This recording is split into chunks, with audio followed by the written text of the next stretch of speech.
président Taïas Selassie a rendu visite à des enfants atteints de maladies cardiaques ayant bénéficié d'opérations cardiaques gratuites à l'hôpital Ethio-Istanbul.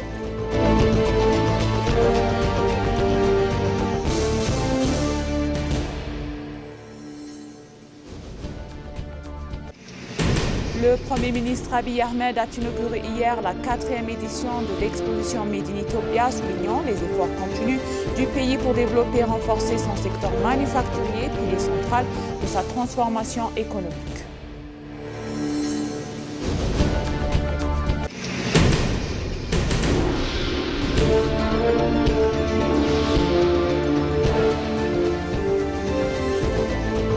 Chers téléspectateurs, c'est moi Aïda Gadamo avec le journal du lundi 4 mai 2026. Restez avec nous. Le président Taïas Selassie a rendu visite à des enfants atteints de maladies cardiaques ayant bénéficié d'opérations cardiaques gratuites à l'hôpital Ethio-Istanbul. L'équipe médicale italienne Pedre Pio, en collaboration avec des experts de l'hôpital Ethio-Istanbul, a opéré 74 enfants à cœur ouvert en 12 jours, 58 à Addis Abeba et 16 à Djidjiga.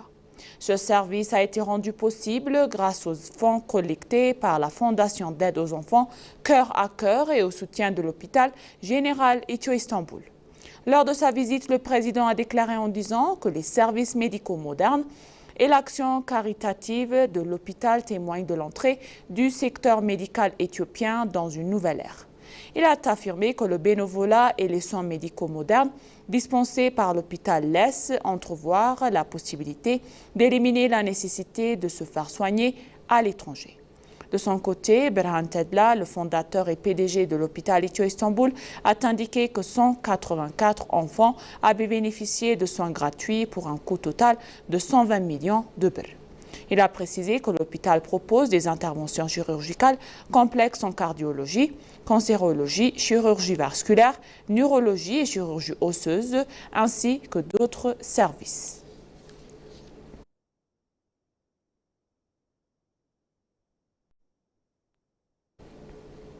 Le Premier ministre Abiy Ahmed a inauguré hier la 4e édition de l'exposition Made in Ethiopia, soulignant les efforts continus de pays pour développer et renforcer son secteur manufacturier, pilier central de sa transformation économique.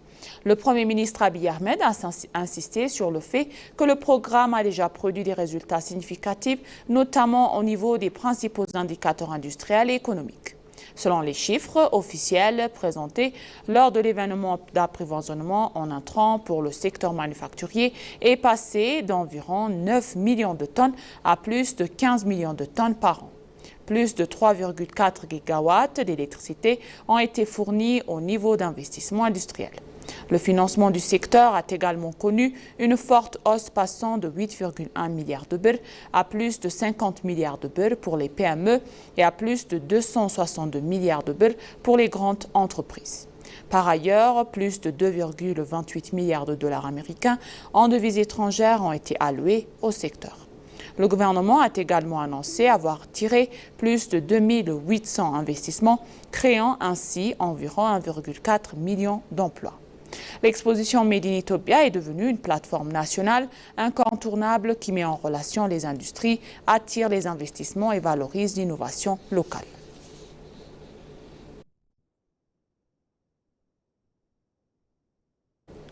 De même, le Premier ministre Abiy Ahmed a annoncé que l'Éthiopie est en bonne voie de générer 10 milliards de dollars de recettes d'exportation au cours de cet exercice fiscal, une première historique pour l'Éthiopie.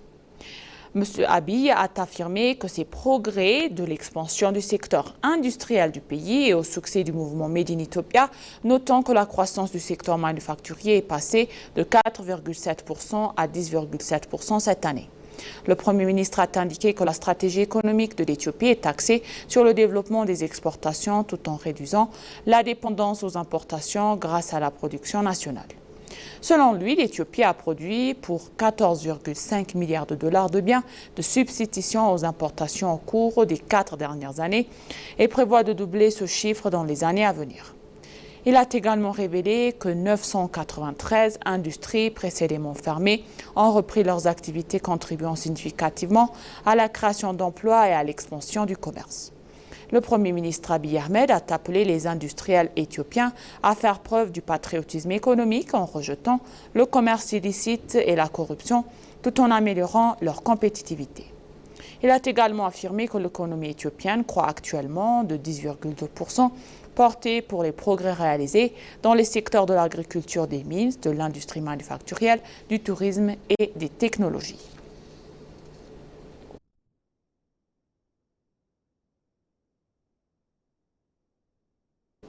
S'exprimant lors de l'événement inauguré officiellement par le Premier ministre Abiy Ahmed, le ministre de l'Industrie Malakou Alebel a souligné l'engagement du gouvernement à développer la production industrielle et à réduire la dépendance aux importations grâce à une production nationale renforcée.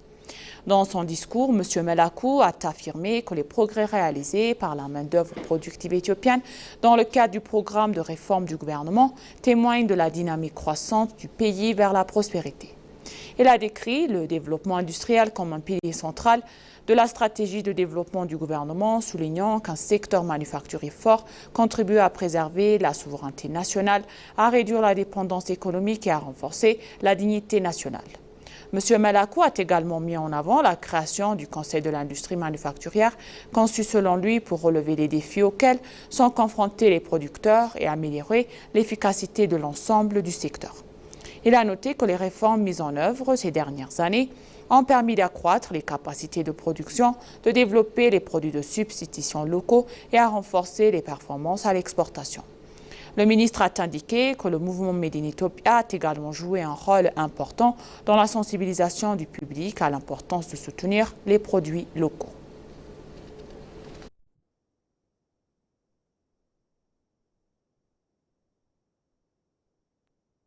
L'Éthiopie donc se positionne comme l'un des principaux pôles d'énergie renouvelable d'Afrique, a déclaré le bureau du Premier ministre, soulignant le développement de son secteur solaire et la croissance des investissements industriels. Dans une publication sur les réseaux sociaux, le bureau du Premier ministre a indiqué que la dynamique des énergies renouvelables en Éthiopie est alimentée par l'expansion rapide de l'énergie solaire et que plusieurs nouveaux acteurs industriels devraient accroître significativement la capacité énergétique du pays. Le gouvernement a souligné que l'ensoleillement permanent de l'Éthiopie, souvent décrit localement comme 13 mois de soleil, offre un fort potentiel pour le développement de l'énergie solaire. Selon le bureau du Premier ministre, les nouveaux investissements devraient permettre de produire environ 13,3 gigawatts d'énergie solaire par an. Parmi les principaux projets jetés figurent Origin Solar Factory, Toyo Solar Phase 2 Factory, Lumintech Solar Factory et Gobezi Solar Cell qui devraient jouer un rôle clé dans l'expansion de la production d'énergie renouvelable en Éthiopie. Cette annonce témoigne de la volonté plus large de l'Éthiopie de renforcer son secteur des énergies propres et de positionner comme un leader régional en matière de développement durable de l'énergie.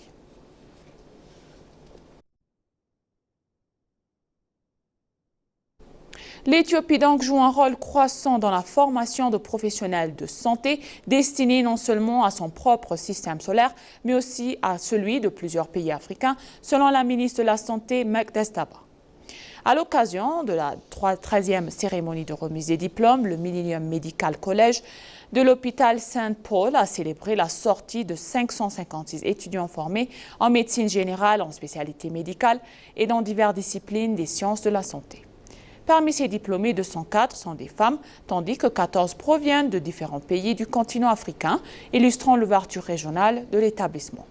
Lors de son discours, la ministre a souligné que les investissements et l'attention accordée par le gouvernement du secteur de la santé produisent des résultats concrets.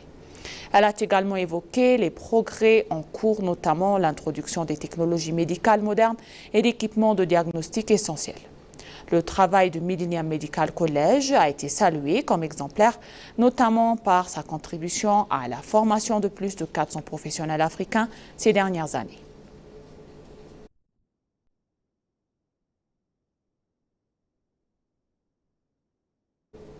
Addis Abeba donc est devenue une ville de choix pour les événements de compétition continentaux et internationaux, a déclaré la maire de la ville d'Addis Abeba, Adanet Chabebe. Dans un message publié sur les réseaux sociaux, la maire a annoncé que la course caritative de 5 km de Sheikh Zayed était déroulée hier matin sur la place de Meskel dans la capitale.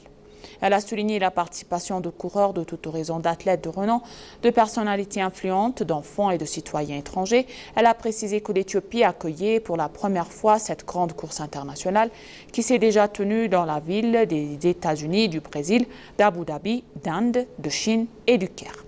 La maire Adanet Chabébé a remercié les organisateurs de la course caritative de 5 km Sheikh Zayed d'avoir choisi Addis Abeba, réaffirmant que la ville était devenue un lieu de prédilecteur pour les événements de compétition continentaux et internationaux.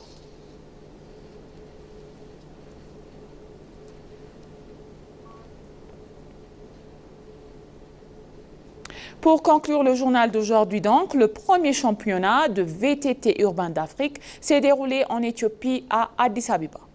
Lors de son discours d'ouverture, le ministre d'État de la Culture et des Sports, Mekiou Mohamed, a souligné que l'Éthiopie a récemment renforcé ses capacités d'organisation de compétitions internationales et continentales et a noté que d'importants événements sportifs ont été organisés avec succès cette année. Il a également affirmé que la compétition est un atout considérable pour le développement du tourisme sportif. Le ministre d'État a indiqué que le gouvernement s'efforce d'exploiter le potentiel du sport pour la prospérité générale dans le cadre du concept de Maître d'Amer et que les infrastructures sportives sont construites en parallèle du développement des axes urbains. Outre son aspect sportif, la compétition renforce les liens sociaux en favorisant un sentiment de fraternité et de solidarité entre les citoyens et de revêt une grande importance pour la diplomatie sportive. M. Christophe Brunier, le directeur général du World City Mountain Bike Eliminator, a déclaré que les meilleurs athlètes de plus de 20 pays participeront à la compétition. Le directeur général a confirmé que cet événement est une première en Afrique.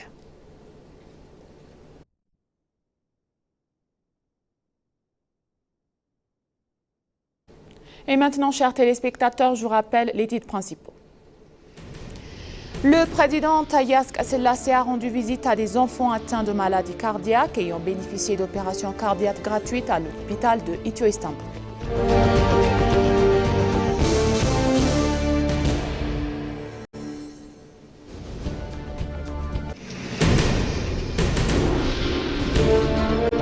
Le Premier ministre Abiy Ahmed a inauguré hier la 4e édition de l'exposition Made in Ethiopia, soulignant les efforts continus du pays pour développer et renforcer son secteur manufacturier, pilier central de sa transformation économique. Merci chers téléspectateurs, ainsi s'achève le journal d'aujourd'hui. C'était moi Aïda Garamo et je vous souhaite une bonne journée.